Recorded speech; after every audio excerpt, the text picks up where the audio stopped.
नमस्कार. आतापर्यंत आपण ह्या धड्यात मीन, मोड, मेडियन कसे काढायचे, क्लासेस दिलेले असतील म्हणजेच वर्गीकृत वारंवारता सारणी जर दिलेली असेल तर कसे काढायचे ह्याचे सगळे फॉर्म्युले बघितलेत, त्याची उदाहरणं बघितली आहेत. आता ह्याच्या पुढे जो एखादा डेटा दिलेला असेल त्याचं पिक्टोरियल रिप्रेझेंटेशन म्हणजे काय की डायग्राम काढून त्याच्यामध्ये रिप्रेझेंटेशन करायचं हे आपण बघणार आहोत. आता हे सुद्धा तुम्हाला बार डायग्राम म्हणजे स्तंभालेख, शतमान स्तंभालेख वगैरे 9वीला झालेला आहे.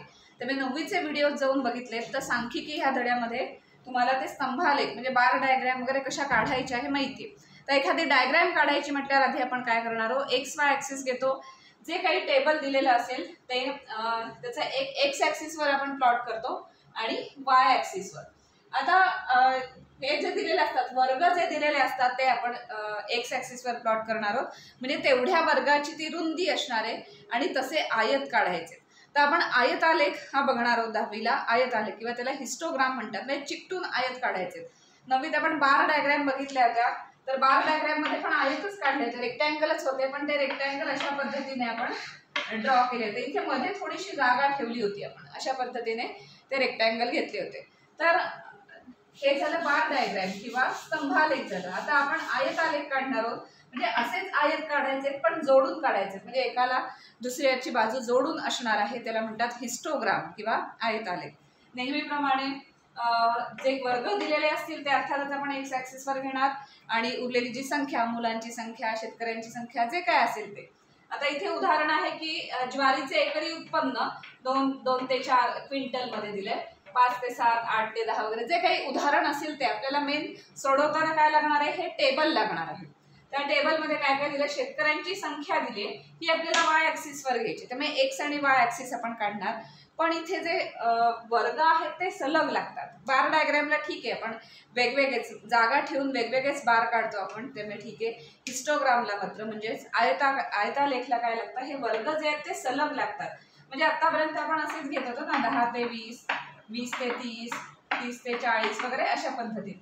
तर तशा पद्धतीने सलग म्हणजे याची अपर बाउंड्री असेल ती सेकंड पुढच्या क्लासची लोअर बाउंड्री असली पाहिजे, अशा पद्धतीने. तसं इथे दिसत नाहीये, तसं दिसत नसेल तर ते थोडंसं आपल्याला वर्ग सलग करून घ्यावे लागतात. त्यामुळे काही उदाहरणांमध्ये सलग वर्ग डायरेक्ट दिलेले असतात, लगेच जाऊन डायग्राम काढायची. काही उदाहरणांमध्ये वर्ग सलग दिलेले नसतात, म्हणजे अशा पद्धतीने असतात. त्यांचे वर्ग सलग करण्यासाठी आपल्याला थोडासा इथल्या म्हणजे प्रत्येक वर्गाचं म्हणजे प्रत्येक क्लासची जी लोअर बाउंड्री आणि अपर बाउंड्री आहे त्याचं थोडंसं आपल्याला हे करावं लागणार आहे. आता हा वर्ग आहे किंवा हा क्लास आहे तो 4ला संपतो आणि इथे हा 5ला सुरू होतो. म्हणजे ह्याच्यामध्ये मधला पॉईंट जर घेतला, मिडल पॉईंट ह्या दोघांचा, तो किती येणार आहे, 4.5. मध्य असं त्या 2 बॉर्डरचा घेतला, त्या 2 बॉर्डरचा मध्य 4.5 येईल. ह्या 2 बॉर्डरचा म्हणजे 7 आणि 8 याचा मध्य म्हणजे मीन घ्यायला गेलो तो किती होईल, तो 7.5. म्हणजे प्रत्येक वर्ग हा थोडासा अलीकडे अर्धा आणि पलीकडे अर्धा अशा पद्धतीने आपण एक्सटेंड करायचा असतो. म्हणजे मग ते सलग वर्ग होतील. आणि मग एकदा सलग वर्ग मिळाले की मग नुसती फक्त डायग्राम काढायची आहे. आता एक कॉलम फक्त आपल्याला जोडावं लागेल की सलग वर्ग, आणि ते आपल्याला एक्स ॲक्सिसवर घ्यायचं. वर्ग दिलेले आहेत तर डायरेक्ट घेता आले असते, पण हिस्टोग्राम म्हणजे आयतालेख काढायचा आहे. जे आयत आहेत, जे रेक्टँगल आहेत ते एकमेकांना चिकटून असे काढायचे. त्यामुळे ते वर्ग सलग पाहिजेत.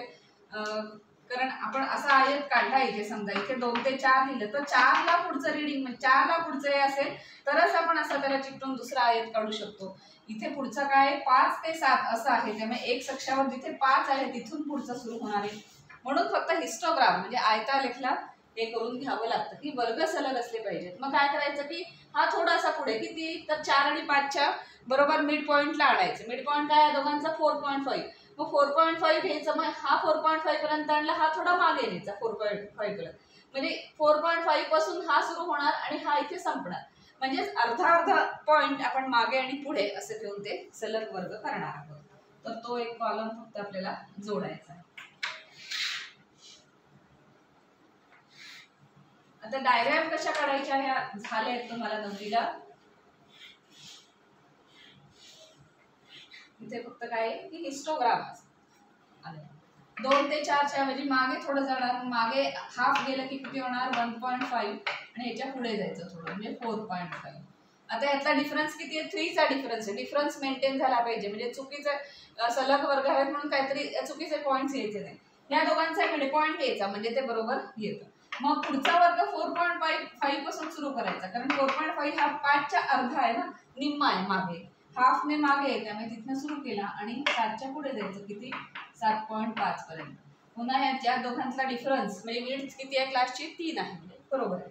आणि पुढचा क्लास आहे तो 7.5 ने सुरू करायचा, 7.5 तो पुढचा जाणार आहे 10.5. म्हणजे हा एक्स ऍक्सिसला आणि हा वाय ऍक्सिसला आपल्याला प्लॉट करायला लागेल. हा एक्स ऍक्सिसला घेतला असता पण इथे बार डायग्राम नाही, स्तंभालेख नाहीये, म्हणून आपल्याला हे असं करावं लागलं. तेवढं करायचं अगदी सोपं आहे. जनरली काय होतं, ह्या दोघांचे मिड पॉईंट किंवा ह्या दोघांचे मिड पॉईंट आपल्याला लक्षात येतो काय तिथपर्यंत आपल्याला पॉईंट मागे आणि पुढे सरकवायचे, म्हणजे तेवढं लक्षात आलं की झालं. तर इथे अर्धा अर्धा होतं, त्यामुळे मागे अर्ध्यापासून सुरुवात केली. आणि एवढं लक्षात ठेवा कुठे चुकलं नाही ना, सगळ्यांची विड्थ सेम आहे ना, चेक करायची. 3 आहे, इथे पण 3 आहे, इथे पण 3 विड्थ आहे, म्हणजे बरोबर आहे.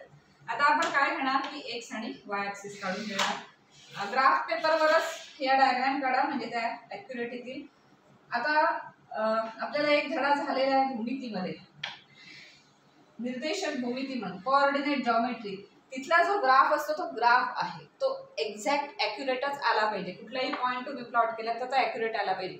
त्यामुळे अर्थातच तो ग्राफ पेपरवरच प्लॉट करायचा आणि त्याला कुठलाही क्वाड्रंट लागतो, म्हणजे कुठल्याही चरणात कुठलाही पॉईंट येऊ शकतो. त्यामुळे एक्स आणि वाय ऍक्सिस आपण शक्यतो त्याचे काय घेतो असे मध्ये घेतो, कारण चारही चरणामध्ये कुठेही पॉईंट असू शकतो, कशीही लाईन जाऊ शकते ना, त्यामुळे चारही क्वाड्रंट लागतात आपल्याला. पण इथे ही डायग्राम आहे, ह्या डायग्राम मध्ये फक्त आपण ह्या ज्या पॉझिटिव्ह नंबर्स आहेत तेवढे फक्त फिलअप करून तशी डायग्राम काढणार आहोत. त्यामुळे फक्त फर्स्ट क्वाड्रंट लागणार आहे. म्हणून ग्राफ पेपर वापरताना कोपऱ्यात एक्स आणि वाय ऍक्सिस काढून घ्या, म्हणजे पूर्ण ग्राफ पेपर तुम्हाला डायग्रामसाठी अवेलेबल राहील. तर आपण एक्स आणि वाय ऍक्सिस काढून घ्यायचे. त्याच्यानंतर हे एक्स आणि वाय ऍक्सिस काढल्यानंतर किती लाईन्स आपल्याला अवेलेबल आहेत त्या बघायच्या, म्हणजे आपल्याला कितीने प्लॉट करायचं इथे ते कळेल. आता हा पॉईंट आहे 0 0 ओरिजिनचा पॉईंट, या कुठल्याही क्वाड्रंटमध्ये येणारच नाही डायग्राम. एक्स ऍक्सिसवर काय घेणार आपण सलग वर्ग, म्हणजे काय की ज्वारीचे उत्पन्न क्विंटलमध्ये, ते आपण एक्स ऍक्सिसवर घेतो. जे बार डायग्रामला केलं तेच सेम आता हिस्टोग्रामला म्हणजे आयत आलेखला करायचं. वाय ऍक्सिसवर काय घेणार आपण शेतकऱ्यांची संख्या, त्यामुळे ते इथे घेणार. इथे असं लिहायचं आपण वाय ऍक्सिसला काय नाव दिलंय किंवा काय घेतलंय, तर हे आहे शेतकऱ्यांची संख्या.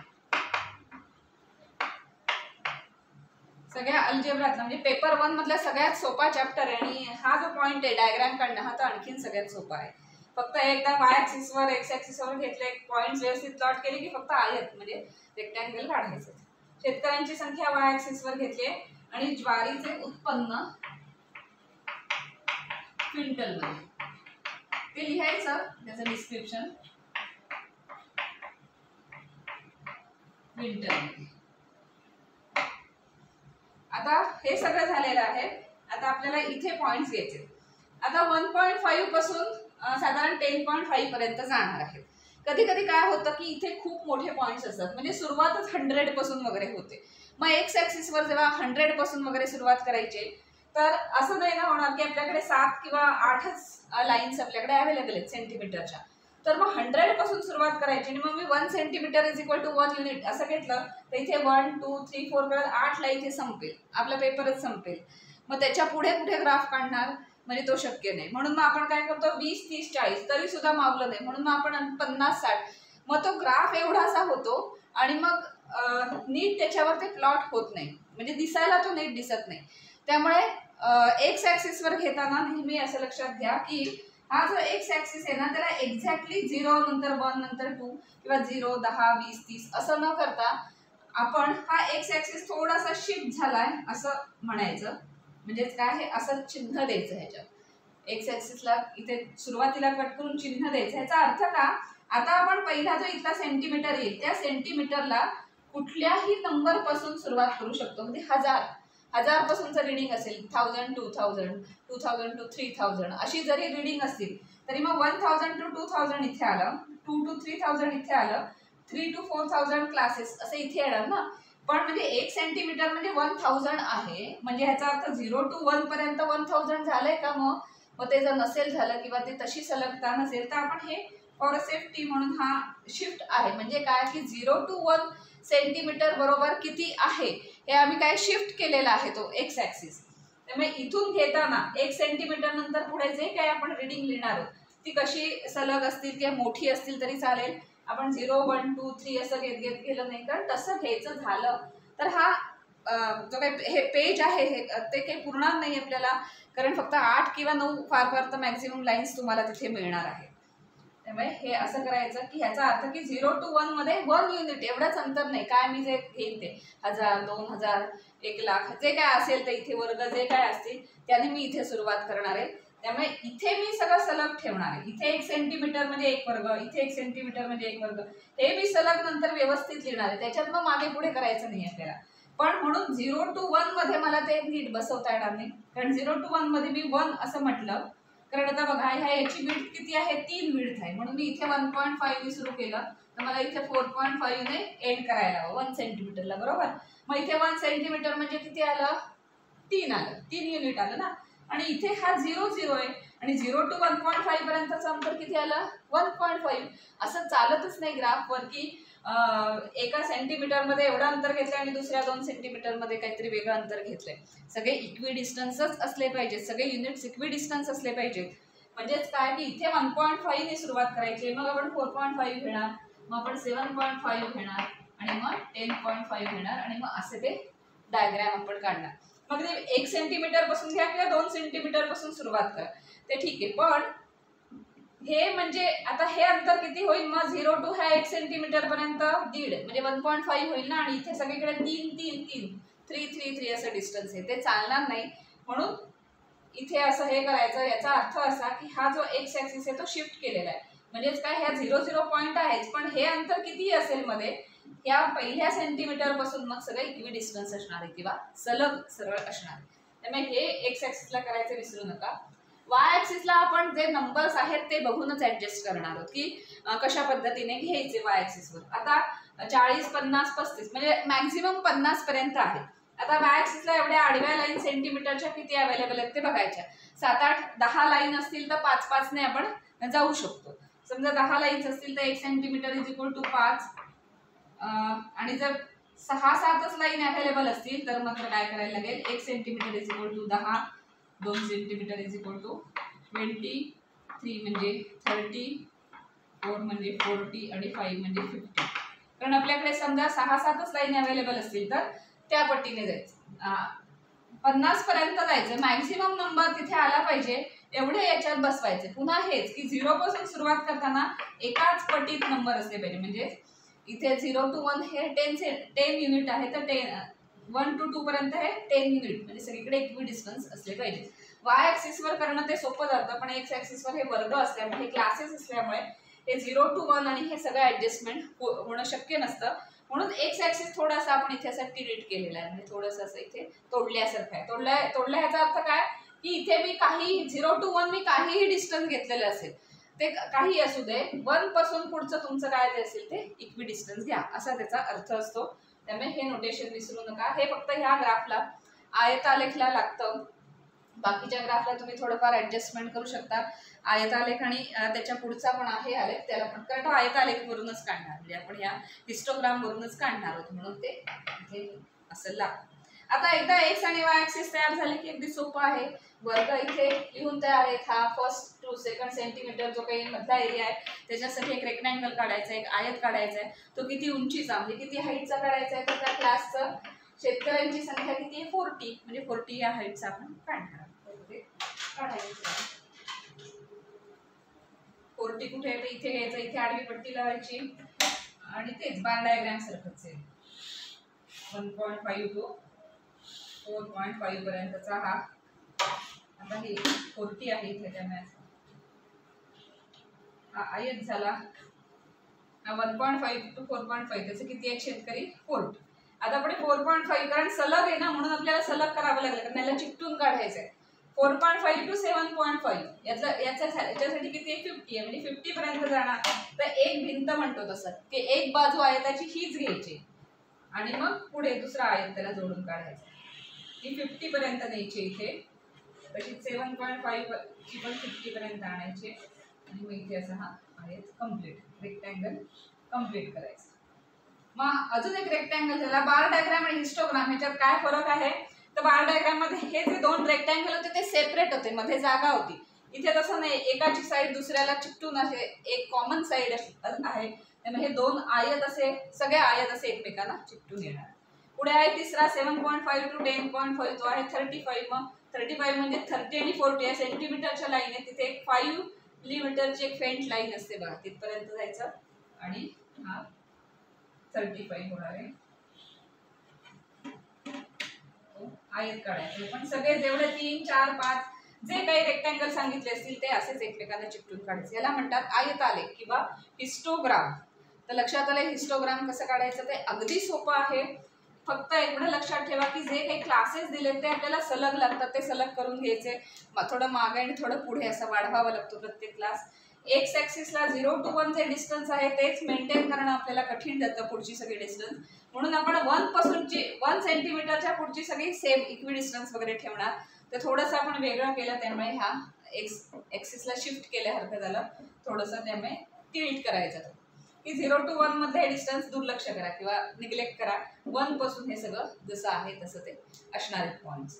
वाय ॲक्सिसवर घेताना तुम्ही घेऊ शकता, इथले नंबर्स बघायचे आणि त्याप्रमाणे आपल्याकडे किती अवेलेबल लाईन्स आहेत त्यामुळे किती पटीत कुठल्या नंबरच्या पटीत घ्यायचं ते करायचं. जे बार डायग्रामला केलं तेच सेम करायचं आणि अशा पद्धतीने चिकटून एकाच साईडला दुसरी साईड लागून असे रेक्टँगल्स काढले की त्याला हिस्टोग्राम म्हणतात. आता फक्त अजून एक कोपऱ्यात काय काय आपण लिहिलंय ह्याच्यावर ते सूची असं म्हणतात. सूची म्हणजे काय की एक्स ॲक्सिसवर काय प्रमाण घेतलं ते म्हणतात तसं 0 to 1 चं दुर्लक्ष करायचं ते नाही आपण घेतलंय, कारण त्यासाठी आपण नोटेशन घेतलंय. इथे किती आहे 1 सेंटीमीटरचा डिस्टन्स किती आहे 4.5 - 1.5 म्हणजे 3 एकक आहे, म्हणजे 3 क्विंटल असं आहे ते. त्यामुळे सूची एक्स ॲक्सिसवर काय प्रमाण आहे, एक्स अक्ष 1 सेंटीमीटर बरोबर 3 क्विंटल आणि वाय अक्ष कोपऱ्यात लिहायची सूची की 1 सेंटीमीटर मध्ये काय प्रमाण घेतलंय ते तिथे लिहायचं. इथे 0 to 1 10 आहे, 1 to 2 10 म्हणजे 10 आहे. काय 10 काय आहे शेतकऱ्यांची संख्या, म्हणजे 1 सेंटीमीटर इज इक्वल टू 10 शेतकरी. अशी ती कोपऱ्यात अशी सूची लिहायची, म्हणजे हे प्रमाण लिहायचं आपण एक्स ॲक्सिसवर काय घेतलं आणि वाय ॲक्सिसवर काय घेतलं. आणि हे सगळं आता आपला हिस्टोग्राम म्हणजेच आयतालेख तयार झाला.